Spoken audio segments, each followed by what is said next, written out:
I'm Julianna Forlano. We're here with act.tv at Netroots Nation 2019. I am very excited to have met in the hallway. That's how act.tv rolls, but that is how Netroots rolls. I am very happy to meet my two new friends from the women's medical best friends. Yeah, best friends. We are. We can stand even closer than we already are. Elicia Gonzales and Seneca Joyner. That's correct, yes. Tell me about what you ladies do at the Women's Medical Fund. Sure.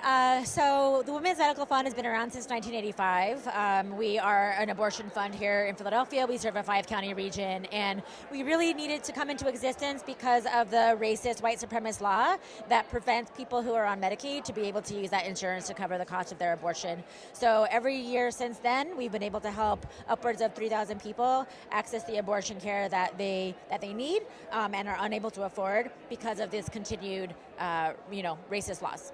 Yeah. How did we pass these laws here in this area? So what happened? I would be cautious about saying like who is the we that we are talking about, but definitely within the white superstructure of Pennsylvania lawmakers. After the Hyde Amendment was passed, many states, Pennsylvania included, passed statewide bans on people allowing people to use public insurance money to pay for their abortion care. And I don't know if Elicia mentioned this, that currently, Women's Medical Fund is not only the oldest in the country, we're also the largest. And that is directly related to the ways that the laws preventing people from using public and private insurance here in Pennsylvania directly impact people who are doubly stigmatized as both being people who are poor and people who have to access abortion care. So, of course, Philadelphia is the largest, poorest country in the United States. When you think about that, it's no small wonder that the largest abortion fund, the largest institution that literally helps people pay for abortion, and Elicia can tell you this, I think on average our pledge to individuals is what, $127? $127 is on average what stands between people making this important life decision, and it is happening here in Pennsylvania because well before I was born, lawmakers were instituting these laws that not only made it impossible for people to use their public and their private insurance, but what we are going to be talking about on our panel at 4:30 is about how crisis pregnancy centers, often referred to as fake clinics, further divert public money, $30 million in tax dollars, here in Pennsylvania alone, go to these religiously affiliated organizations whose sole purpose is to lie to people about their pregnancy options. And so in addition to not being able to use, for example, my health insurance that's provided by my employer, or if I were on Medicaid or Medicare, if I were an independent contractor with the United States government, all of these people are prevented from using their health insurance to pay for this health care. So abortion is going to be for the rich.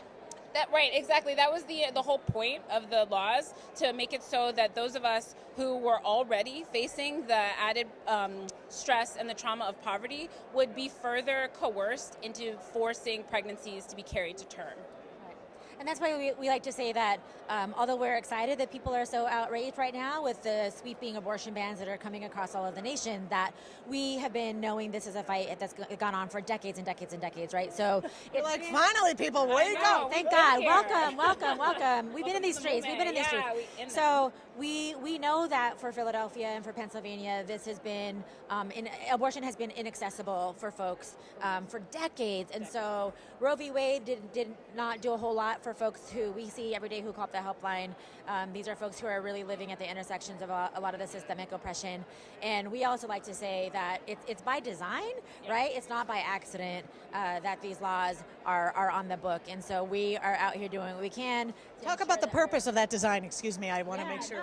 No, it's actually, so the purpose of the design is in some ways it's not even really about abortion. It's really about trying to oppress people and to retain power for certain folks within our society, right? And of course, if people can make decisions about when they stay pregnant, how they stay pregnant, but more importantly, because on average, most people who access abortion care are already parents, and they're making decisions about their family economies, both like emotional and financial economies. When those people are able to make choices for themselves, then the state can't make those choices for them. Why does no one ever say that? Everyone who gets an abortion is kind of painted as like, well, you had sex and you're black. Yeah, and we talk about this. I'm a mother. I've also had 2 abortions, and I always say children are not a punishment for sex, right? And that's often what forced abortion and forced pregnancy and anti-abortion people talk about. Well, this is what you get for having sex.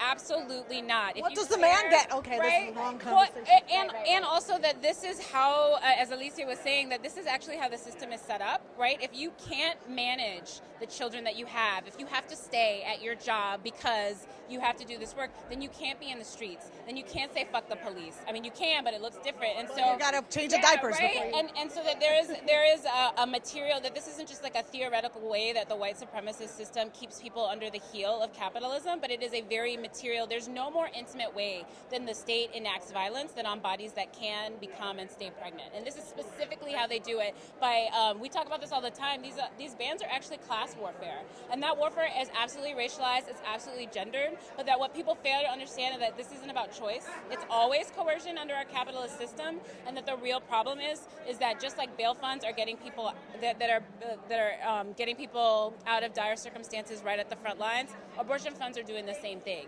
Right. Yeah, sorry. There is so much more to discuss, but unfortunately we're out of time, and you have to go tell the people at your panel. I believe they're going to be live streaming your panel, so go on the Netroots Nation website and watch the panel. You'll hear more. At Women's Medical Fund, we're on all the social media. You can also follow along at the Philadelphia Reproductive Freedom Collective on Facebook. Yeah, thank you for all the work you're doing. Support abortion funds. Yes. Thank you for all that work. Yeah, no, thank you. We're coming live from Netroots. Well, we're not live, but we were live at Netroots Nation 2019. We'll be back.